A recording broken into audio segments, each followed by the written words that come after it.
시간 하나님께서 우리에게 주시는 말씀은 여호수아 5장 9절 한 절의 말씀입니다. 여호수아 5장 9절 한 절의 말씀입니다.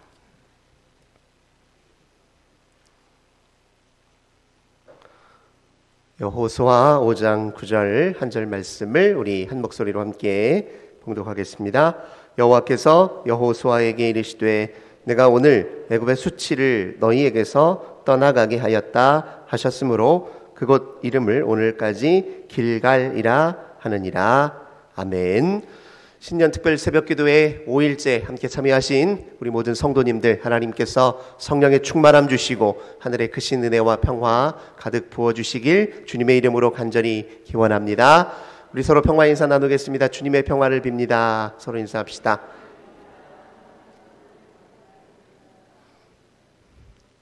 네, 감사합니다. 오늘 본문의 말씀을 통해서 순종을 결단하라, 이런 제목으로 함께 은혜 나누도록 하겠습니다. 여호수아와 이스라엘 백성들은 마른 땅을 건너는 것처럼 요단강을 건넜습니다. 이 기적 같은 사건을 그들은 그냥 지나치지 아니하고 그 사건의 의미를 되새겨보고 그 사건을 결국 신앙의 고백으로 이제 승화시켰습니다. 우리 인생의 모든 의미는 궁극적으로 신앙의 고백으로 승화되어야 합니다. 하나님의 편에 서서 하나님의 시각으로 인생을 조명하고 또 하나님을 향한 뜨거운 사랑의 고백으로 우리의 삶을 드려야 우리의 삶의 모든 일면들이 다 온전히 드러나게 되어 있고 우리 삶에 감추어진 신비를 우리가 더 깊이 경험할 수 있다는 사실을 우리가 반드시 기억해야 될 것입니다. 여호수아와 이스라엘 백성들은 마른 땅을 지나는 것처럼 요단강을 건너는 그 사건을 통해 세 가지 주요한 신앙을 고백했습니다. 첫 번째 신앙의 고백은 무엇이었느냐? 하나님께서 출애굽 때 홍해를 가르셨듯이 가나안 정복을 앞두고 요단강을 가르셨다. 이게 첫 번째 신앙의 고백이었습니다. 과거에 하나님이 행하셨던 그 일을 지금도 여전히 행하고 계신다. 이런 신앙의 고백입니다. 그래서 우리가 하나님을 기억한다는 것은 하나님의 현존을 기다리고 또 기대한다는 것을 의미합니다. 오늘도 여전히 마찬가지입니다. 우리가 성경에 증언하는 하나님, 이 성경은 한 1000년의 세월에 걸쳐서 기록된 하나님의 이야기고 하나님과 우리 사이의 사랑의 에피소드들을 담고 있는 이야기입니다. 근데 이것이 이제 제일 처음 쓰여진 문서를 보면 주전 10세기경, 즉 다윗왕 시대에 처음으로 문서화된 이야기고, 그리고 AD 100년경, 신약성경의 마지막 책이라 할 수 있는 요한계시록에 쓰여진 시대가 바로 이제 AD 100년경입니다. 그러니까 1100여 년의 시간 동안에 쓰여진 책이에요. 그로부터 지금 2000년 가까이 지난 세월이 흘렀습니다. 분명히 과거의 문서예요. 하지만 하나님은 과거에 머물러 계신 분이 아니라 과거에 행하셨던 그 일들을 지금 여전히 우리 삶에도 행하시는 분이라는 사실을 우리가 반드시 기억해야 됩니다. 하나님을 기억한다는 건 하나님의 현존을, 지금 행하심을 기다리고 기대한다는 걸 의미합니다. 두 번째로 이 마른 땅을 건너는 것처럼 요단강을 건넌 이 사건에 관해서 그들은 무엇이라 고백했느냐? 하나님의 손은 강하다, 이런 신앙을 고백했습니다. 그러니까 하나님 앞에 가로막을 자 없다는 것입니다. 그 누구도 그 무엇도 하나님이 하시려는 일을 감히 가로막을 수 없다라는 신앙 고백을 그들은 드렸습니다. 세 번째로, 그러므로 우리는 하나님을 늘 경외해야 한다, 이런 신앙의 고백으로 그 사건을 귀결하였습니다.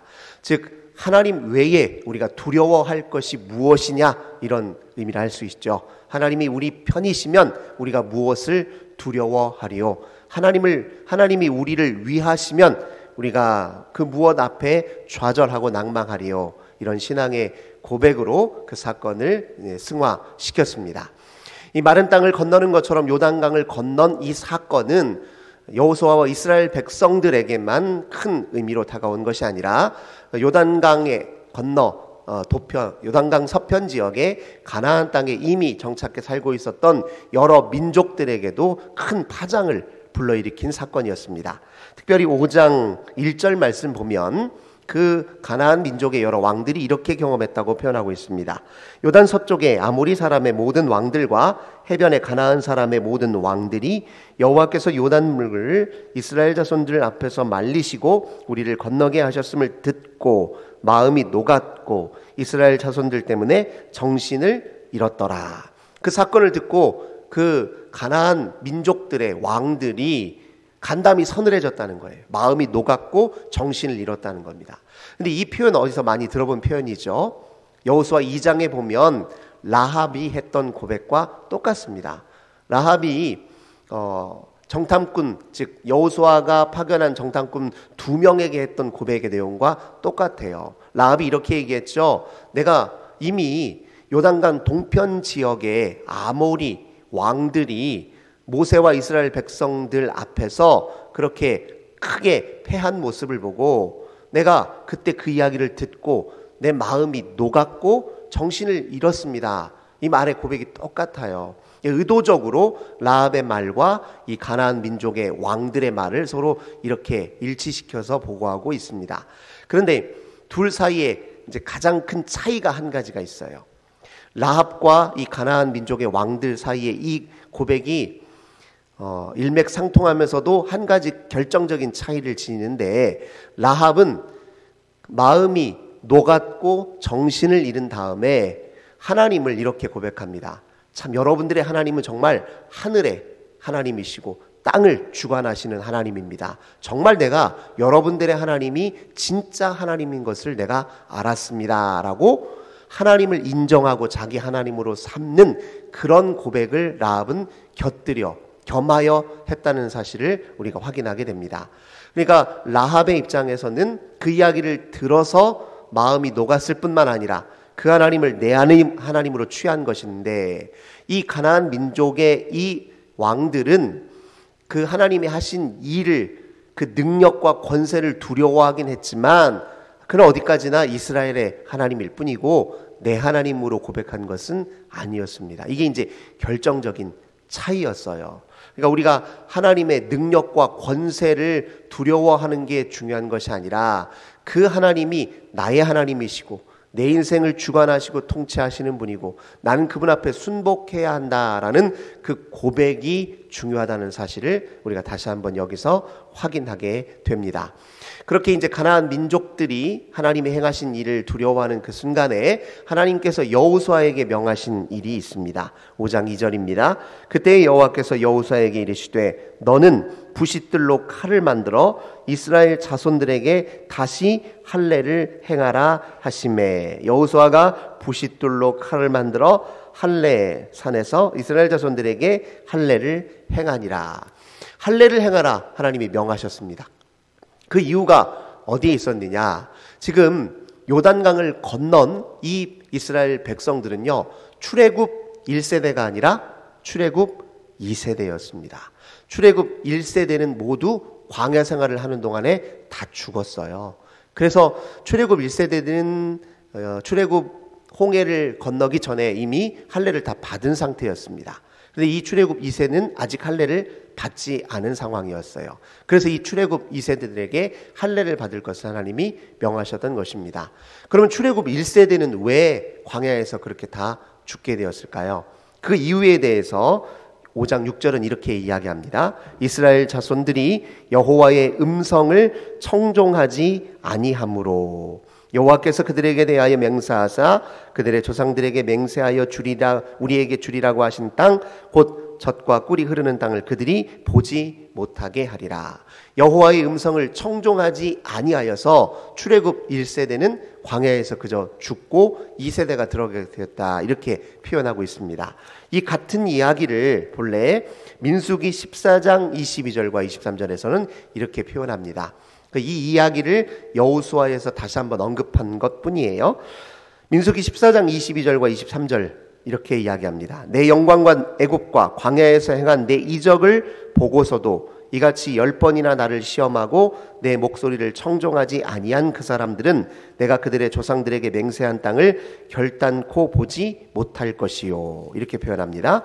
또 민수기 14장 33절과 34절은 이렇게 표현합니다. 너희의 자녀들은 너희 반역한 죄를 지고 너희의 시체가 광야에서 소멸되기까지 40년을 광야에서 방황하는 자가 되리라.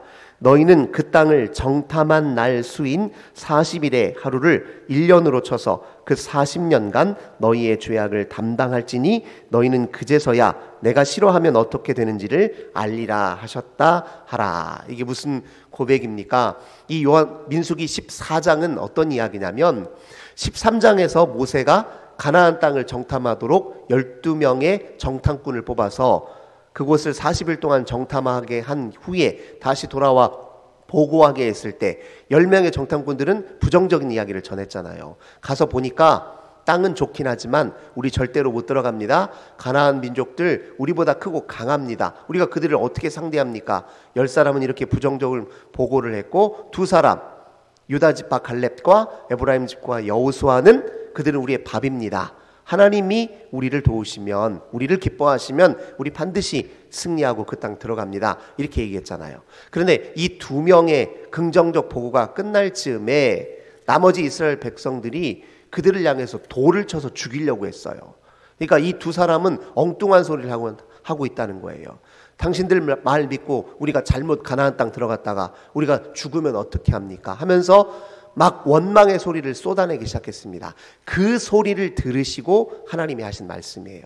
내가 이제까지 너희들에게 큰 이적을 보여줬다. 홍해를 갈라 건너게 했을 뿐만 아니라 광야에서 만나와 메추라기로 너희를 먹였고 구름 기둥과 불 기둥으로 너희 길을 늘 인도했음에도 불구하고 그 수많은 이적을 보고서도 어떻게 너희는 내 목소리를 청종할 생각을 아니하고 그 가나안 민족을 두려워해서 그들 앞에서 이렇게 오히려 나에게 원망을 할 수 있느냐 하면서 하나님께서 너희들은 못 들어갈 것이다 이렇게 말하신 거예요. 그리고 40년 동안 광야를 방황했던 이유를 설명합니다. 40일 정탐했으니까 정탐하고도 나에게 원망의 소리를 그렇게 냈으니 그 40일을 하루에 1년 삼아서 40년 동안 방황하게 될 것이다 이렇게 얘기를 했던 것이죠. 그래서 출애굽 1세대는 그렇게 죽음에 이르게 되었고 2세대가 지금 그 앞에 요단강을 건너서 가나안 땅 정복의 목전에 지금 다다르게 된 것입니다.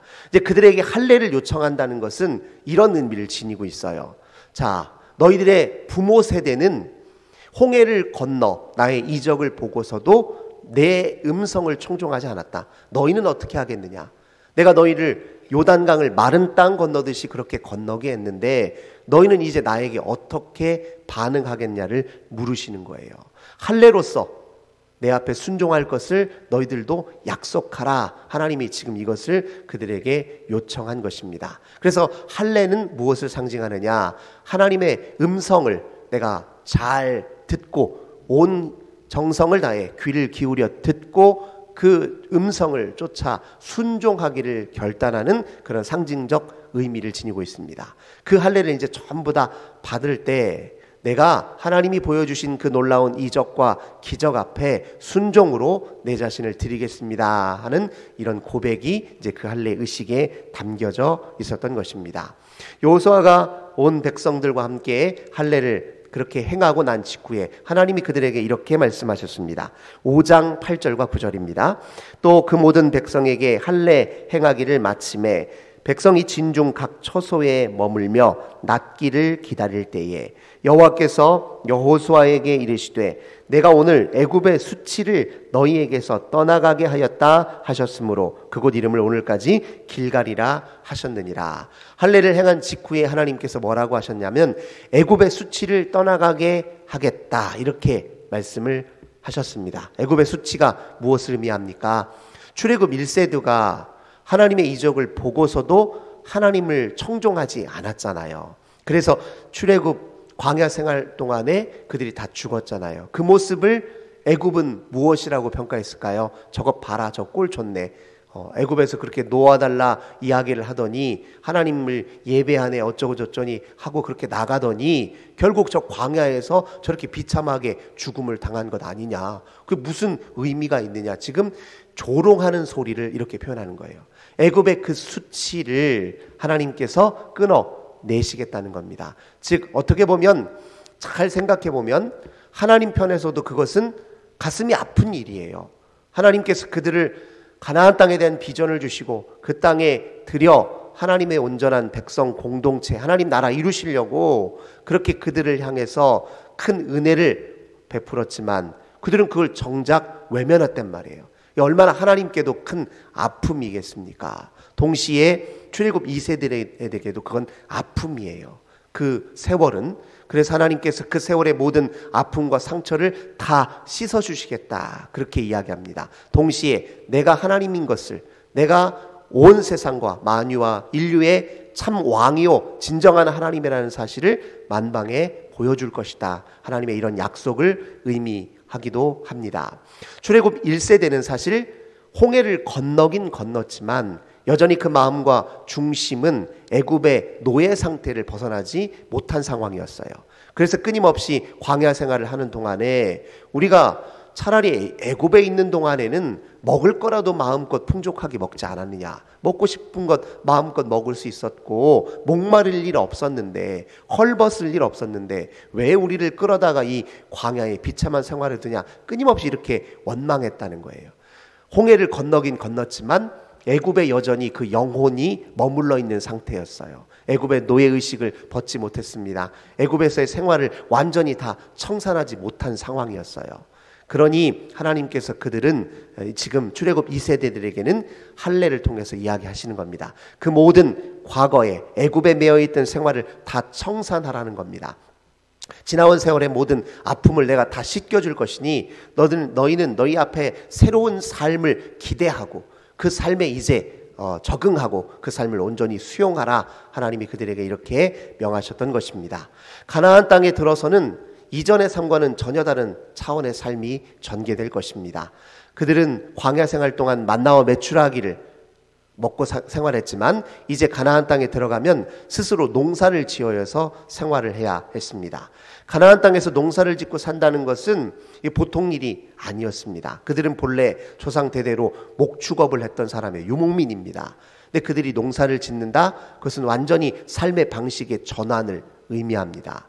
그러니까 그렇게 삶의 대대적인 전환을 온전히 하나님의 백성답게 잘 맞이하고 적응하고 오히려 그 생에서 더 큰 은혜를 맛보려면 무엇보다도 하나님을 더욱 청종하는 자세가 중요했습니다. 그래서 그들에게 너희들의 앞에 전개된 삶의 그 중요한 그 순간들에 너희들에게 보일 영적 자세가 무엇인지를 깨닫게 하시려고 여호수아에게 한 가지 중요한 체험을 하게 하십니다. 그게 5장 13절, 14절, 15절의 이야기입니다. 여호수아가 여리고에 가까이 이르렀을 때에 눈을 들어본즉 한 사람이 칼을 빼어 손에 들고 마주 서 있는지라. 여호수아가 나아가서 그에게 묻되 너는 우리를 위하느냐 우리의 적들을 위하느냐 하니 그가 이르되 아니라 나는 여호와의 군대 대장으로 지금 왔느니라 하는지라. 여호수아가 얼굴을 땅에 대고 엎드려 절하고 그에게 이르되 내 주여 종에게 무슨 말씀을 하려 하시나이까. 이게 무슨 사건이냐면 여리고성 가까이 있었을 때 칼을 빼든 한 사람을 여호수아가 눈앞에서 목도하게 합니다. 환상 중에 그 장면을 목도해요. 그래서 여호수아가 대뜸 묻습니다. 칼을 들고 있으니까 우리 편입니까? 적들 편입니까? 이렇게 물었어요. 근데 그러면 이제 그렇게 물었으면 너희 편이다 이렇게 얘기해 주면 좋을 것인데 그렇게 말하지 않고 뭐라고 얘기하냐면 나는 여호와의 군대 대장이다 이렇게 표현합니다. 그러니까 이 얘기는 다른 말로 하자면 내가 네 편인지 적들 편인지는 누구에게 달렸다는 거예요? 너에게 달렸다는 거예요. 네가 나를 청종하면 나는 너의 편에 설 것이라는 그런 의미를 지니고 있습니다. 그러니까 이 가나안 땅에서 생활을 할 때 이 변화된 새로운 삶에 있어서 가장 중요한 자세는 무엇이냐면 하나님 편에 서는 일이라는 거예요. 너희들이 내 편에 서서 나의 백성다운 삶을, 즉 내 말씀의 편에 온전히 서서 내 백성으로 살려 하는 의지를 보여야 이곳에서 너희들은 온전한 삶을 살 수 있을 뿐만 아니라 내가 너희들에게 준비한 풍요를 그제서야 온전히 경험하게 된다는 거예요. 내가 너희들이 나의 편에 서면 나는 너희들의 편에 서서 너희들 앞에 모든 장애와 적들을 내가 다 물리칠 것이다 라고 하는 의미를 지니고 있습니다. 그걸 알아차렸어요. 그래서 여호수아는 어떻게 반응했습니까? 얼굴을 땅에 대고 엎드렸습니다. 사람이 취할 수 있는 가장 겸손한 자세를 그 앞에 취한 것입니다. 당신은 내 생명과 내 삶을 주도하고 내 생명을 처분할 수 있는 권한이 있습니다. 나는 당신 앞에 모든 걸 내어 맡깁니다. 나를 죽일 수 있는 분도 당신이고 나를 살릴 수 있는 분도 당신이니 나는 당신 앞에 내 삶의 모든 처분권을 다 맡겨드립니다. 내 삶의 모든 주도권을 당신에게 이양합니다. 그런 의미에 있어서 얼굴을 땅에 댄 거예요. 그러니까 우리도 가나안 땅, 너희들도 가나안 땅에 들어갈 때 여호수아가 보였던 이런 자세를 취해야 된다는 겁니다. 누구나 하나님 앞에 이런 자세를 취해야 되죠. 얼굴을 땅에 대야 됩니다. 엎드려야 됩니다. 그 앞에 숭종하고 청종하는 자세를 지녀야만 우리 삶을 하나님이 주도하시는 삶으로 살아낼 수 있다는 사실을 다시 한번 우리에게 가르쳐주고 있습니다. 동시에 여호수아는 이렇게 고백합니다. 내 주여 종에게 무슨 말씀을 하려 하시나이까. 이렇게 엎드렸습니다. 내가 주님 하신 말씀 그 자리에 머물러 있겠습니다. 주님이 동으로 가라 하시면 내가 동으로 갈 것이고 주님이 서로 가라 하면 내가 서로 갈 것입니다 하는 그 순종의 고백을 담아서 그 군대 대장 앞에 엎드린 것입니다. 그때 군대 대장이 15절에서 이렇게 얘기합니다. 여호와의 군대 대장이 여호수아에게 이르되 네 발에서 신을 벗으라. 네가 선 곳은 거룩하니라 하니 여호수아가 그대로 행하니라. 즉 거룩하신 하나님의 임재 아래 너 자신을 정결하게 해서 그 거룩한 하나님의 안에 머물러 서 있어라. 여호수아에게 이렇게 명하고 있습니다. 앞으로 들어가게 될 이 가나안 땅은 거룩한 땅이라는 거예요. 하나님이 통치하시는 거룩한 땅이라는 겁니다. 그 하나님의 거룩하신 임재 앞에 머물러 살아야 너희가 이 땅 안에서 온전히 살며 이 땅에서 참 풍요와 만족을 누리게 될 것이다. 이 땅을 너희들의 욕망의 땅으로 바꿔놓지 마라. 이 땅을 너희들이 하나님 없이 우상 숭배하는 땅으로 바꿔놓지 말라. 이 땅을 너희들 마음대로 너희 뜻대로 사는 땅으로 할 것이 아니라 거룩한 나를 인정하는 그 땅으로 삼으라. 지금 그렇게 이야기하고 있습니다. 즉 여호수아와 이스라엘 백성들에게 이제 정복 전쟁을 본격적으로 시작하기 전에 하나님은 그들 앞에 다시 한번 순종을 맹세할 것을, 결단할 것을 지금 요청하고 계신 것입니다. 순종이 제사보다 낫다. 순종이 참된 예배다. 우리가 다시 한번 마음에 새겨야 될 것입니다. 순종은 어디에서 옵니까? 듣는 것으로부터 옵니다. 그래서 오늘 본문은 청종이라는 단어를 쓴 거예요. 여호와의 음성을 들어야 됩니다. 여호와의 음성을 듣는다는 것, 말씀을 듣는다는 것은 성경을 읽는다는 것과는 좀 차원이 다릅니다. 말씀을 듣는다는 것은 읽은 성경을 가슴에서 듣는다는 걸 의미합니다. 여러분 그걸 경험한 적이 있으신지요? 인생의 어느 순간에 가슴 속에서 하나님의 말씀이 다시 들려오는 그런 경험을 한 적이 있으신지요? 이 경험이 있어야 그 하나님의 음성 앞에 순종할 수 있는 힘이 생기는 거예요. 아무리 많이 읽는다고 저절로 지켜지는 것이 아니라 읽은 그 말씀이 내 가슴 속에서 다시 내 마음 중심에서 다시 나에게 들려져야 돼요. 이게 하나님의 말씀을 하나님의 음성으로 듣는 일입니다. 그렇게 음성을 들어야 우리는 그 앞에 나도 모르게 겸손히 무릎 꿇게 되고 그 말씀을 순종할 수 있다는 사실 우리가 기억해야 됩니다. 사람이 위기의 순간에요, 제일 첫 번째로 떠오르는 생각이 있습니다. 그 생각이 주의 음성인지 아니면 평소의 나의 생각인지를 이렇게 잘 분별해 보면 나와 하나님 사이의 영적 관계를 점검할 수 있습니다. 위기의 순간에, 중요한 선택의 순간에 주의 말씀이 먼저 떠오르면 나는 주님과 영적으로 보다 가까워진 상태다. 그렇게 이해해도 좋을 것입니다. 우리가 지금 이 순간 또 늘 하나님 앞에 훈련해야 될 것은 우리 인생의 매 순간 주의 말씀이 가장 먼저 나를 주도하도록 나를 내어드리는 일이라 할 수 있습니다. 말씀을 늘 가까이 해야 말씀이 나에게 음성으로, 가슴에 들려지는 음성으로 들을 수 있습니다. 우리가 맨 처음에 오늘 월요일 시작에 말씀을 드릴 때 제가 여호수아 1장에서 율법을 내 입에서 떠나게 하지 말라 그런 말씀을 드린 것 기억하시죠? 실제로도 율법을 자꾸 하나님 말씀을 입에서 되뇌이고 마음으로 계속 곱씹어야 그 음성이 가슴 속에서 다시 들려옵니다.